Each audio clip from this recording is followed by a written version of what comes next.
دجال یہودیوں کی نسل سے ہوگا، اس کا قد ٹھگنا ہوگا اور دونوں پاؤں ٹیڑھے ہوں گے، جسم پر بالوں کی بھرمار ہوگی، رنگ سرخ یا گندمی ہوگا، سر کے بال حبشیوں کی طرح ہوں گے، ناک چونچ کی طرح ہوگی، بائیں آنکھ سے کانا ہوگا، دائیں آنکھ میں انگور کے بقدر ناخنا ہوگا، اس کے ماتھے پر کاف الف ف ر یعنی کافر لکھا ہوگا، جسے ہر مسلمان بآسانی پڑھ سکے گا، اس کی آنکھیں سوئی ہوئیں مگر دل جاگتا رہے گا، شروع میں وہ ایمان و اصلاح کا دعویٰ لے کر اٹھے گا، لیکن جیسے ہی تھوڑے بہت متابعین یعنی اس کے تابع کرنے والے میسر ہوں گے وہ نبوت کا دعویٰ کر دے گا اور پھر اس کے بعد خدائی کا دعویٰ کرے گا۔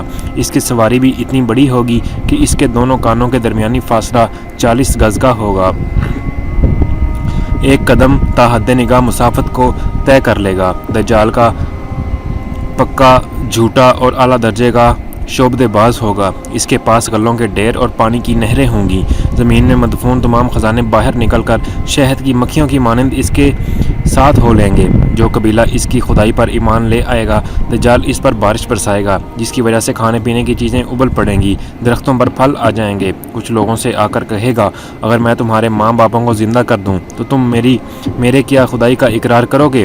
لوگ اس بات میں جواب دیں گے اب دجال کے شیطان ان لوگوں کے ماں اور باپوں کی شکل لے کر نمودار ہوں گے، نتیجتاً بہت سے افراد ایمان سے ہاتھ دھو بیٹھیں گے۔ دجال کی رفتار آندھیوں سے زیادہ تیز اور بادلوں کی طرح رواں ہوگی، وہ کرشموں اور شعبدہ بازیوں کو لے کر دنیا کے ہر چپا چپا کو روند ڈالے گا۔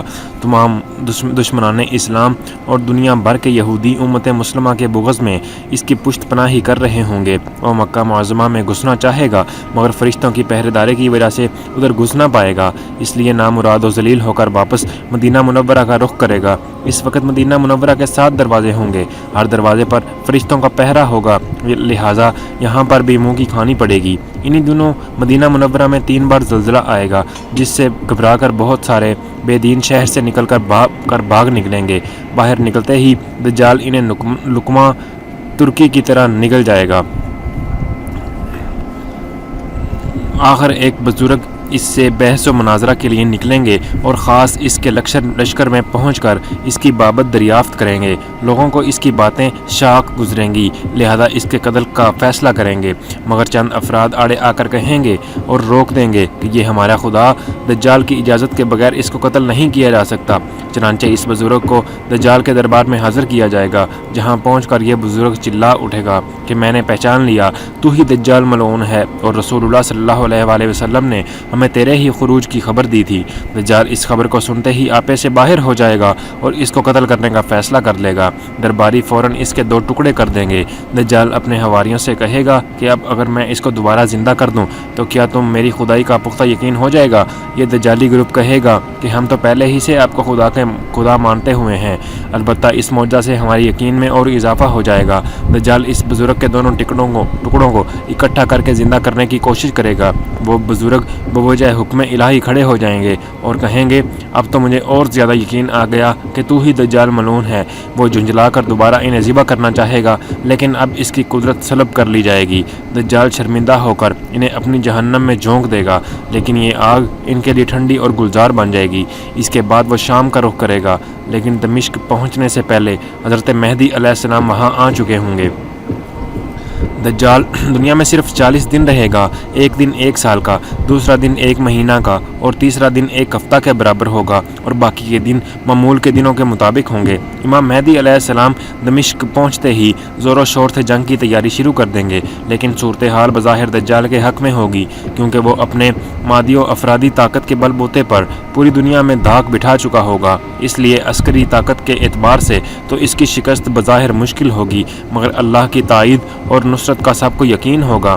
حضرت مہدی علیہ السلام اور تمام مسلمان اسی امید کے ساتھ دمشق میں دجال کے ساتھ جنگ کی تیاریوں میں ہوں گے۔ تمام مسلمان نمازوں کی ادائیگی دمشق کے قدیم شہر آفاق مسجد میں جامع اموی میں ادا کرتے ہوں گے۔ ملی شیرازہ لشکر کی ترتیب اور یہودیوں کے خلاف صف بندی کو منظم کرنے کے ساتھ حضرت مہدی علیہ السلام دمشق میں اس کو اپنی فوج اور فوجی سرگرمیوں کا مرکز بنائیں گے، اور اس وقت یہی مقام ان کا ہیڈ کوارٹر ہوگا۔ امام مہدی علیہ السلام ایک دن نماز پڑھانے کے لیے مصلی کی طرف بڑھیں گے تو عین اسی وقت حضرت عیسیٰ علیہ السلام کا نزول ہوگا۔ نماز سے فارغ ہو کر لوگ دجال کے مقابلہ کے لیے نکلیں گے۔ دجال حضرت عیسیٰ علیہ السلام کو دیکھ کر ایسا گھلنے لگے گا جیسے نمک پانی میں گھل جاتا ہے۔ پھر حضرت عیسیٰ علیہ السلام آگے بڑھ کر اس کو قتل کر دیں گے، اور حالت یہ ہوگی کہ شجر و حجر آواز لگائیں گے کہ اے روح اللہ، میرے پیچھے یہودی چھپا ہے۔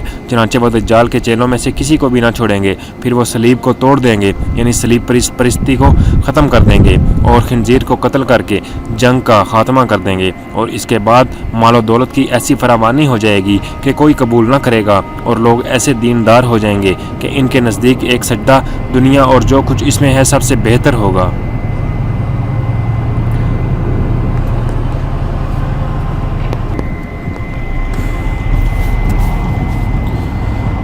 یاد رہے یہ مسلم، ابن ماجہ، ابو داؤد، ترمذی، حاکم اور احمد کے اندر یہ موجود ہے۔ دوستو، اگر آپ چینل پر نئے ہیں اور کون کیا ہے چینل سبسکرائب نہیں کیا تو جلدی سے چینل سبسکرائب کر لیں اور بیل آئیکن پہ پریس کر لیں تاکہ آپ کو مزید انفارمیٹیو ویڈیوز ملتی رہیں۔ شکریہ۔